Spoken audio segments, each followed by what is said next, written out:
मैं आज कक्षा 10 एवं 12 के लिए ये 2 अंक के लिए महत्वपूर्ण क्वेश्चन बताने जा रहा हूं, जो हर साल परीक्षा में आता है।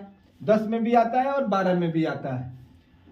और ये है दोहा। ये छंद से, जैसे छंद से 2 नंबर का आता है, तो छंद से जब 2 नंबर का आएगा तो दोनों में से किसी एक को लिखने के लिए आता है। 2 आता है, दोनों में से कोई एक लिखने के लिए आता है। तो पहला है हमारा दोहा। दोहा एक अर्धसमात्रिक छंद होता है। इसमें 4 चरण होते हैं और जहां हम रुकते हैं उसी को एक चरण कहा जाता है। जैसे यहां रुक गए तो ये एक चरण हो गया। इसके पहले और तीसरे चरण में 13 मात्राएं तथा दूसरे तथा चौथे चरण में 11 मात्राएं होती हैं। अब आप लोगों को मैं बता दे रहा हूं कि आखिर आप मात्रा गिनेंगे कैसे। मात्रा गिनेंगे कैसे आप। अब मैं देखिए, ये दीर्घ और लघु 2 मात्राएं होते हैं। जैसे लघु मात्रा, लघु मात्रा और लघु है छोटी ई, छोटा ऊ, छोटी री और ये चंद्रकांता। ये हमारा मात्रा जो होता है लघु मात्रा होता है। और हमारा दीर्घ मात्रा,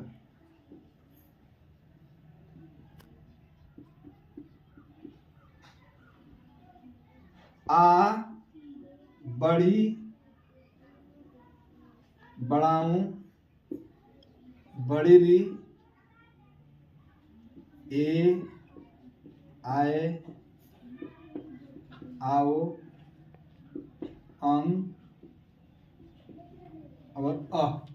ये हमारा दीर्घ मात्रा होता है और ये होता है लघु मात्रा। अब हमें मात्रा जैसे गिनना है, जैसे मे पर मेरी लिखा गया है, म पर किसका मात्रा है, ए का। तो ए मात्रा क्या है, दीर्घ है। तो दीर्घ को हम एस से प्रदर्शित करते हैं। और लघु है, इसको हम इस तरह से प्रदर्शित करते हैं। अब मेरी में जैसे ए का मात्रा है तो ये दीर्घ है, तो दीर्घ को हम एस से लिखेगा, ये 2 मात्रा। र में बड़ी का मात्रा है, तो बड़ी का मात्रा क्या है, दीर्घ है। तो दीर्घ है तो इसलिए इसमें मेरी में कितने मात्रा हो गया, 4। और भ में, तो भ के बाद अ आया है, इसीलिए पूर्ण शब्द है, पूर्ण, इसीलिए ये पूर्ण वर्ण है।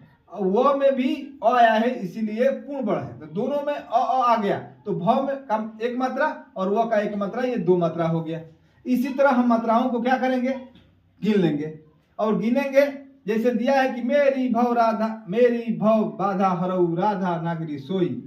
अब यहां से हम मात्रा गिनेंगे कि 2, इसमें 2 हो गया, इसमें भी 2 4, इसमें भी 1 5, 1 6, ये 2 8, ये 2 10 और 10 ये 3 13। जैसे हरऊ में औ के मात्रा है तो औ ये बताया गया है कि भाई दीर्घ मात्रा है। इस तरह हम मात्रा गिन लेंगे। जा तनकी सोई परय, श्याम हरित दुत होई। और इसमें भी पहले और तीसरे चरण में 13 मात्राएं। पहले में भी 13 मात्रा और दूसरे में भी 13 मात्रा, दूसरे में 11 मात्रा, चौथे में भी 11 मात्रा। और मात्रा गिनने का मैंने सिखा दिया है, आप लोग इसी को देख करके आप मात्रा को गिन सकते हैं। अब हमारा दूसरा है सोरठा। सोरठा असमात्रिक छंद है। इसमें भी 4 चरण होते हैं। इसके पहले और तीसरे चरण में 11 मात्राएं, दूसरे और चौथे में 13 मात्राएं होता है।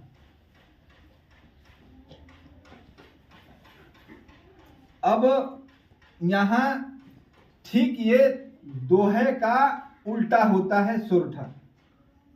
इसमें लिखा गया है कि इसमें इसके पहले और तीसरे चरण में 13 मात्राएं, यहां लिखा गया है कि इसके पहले और तीसरे में 13 मात्राएं, दूसरे तथा चौथे में 13 मात्राएं।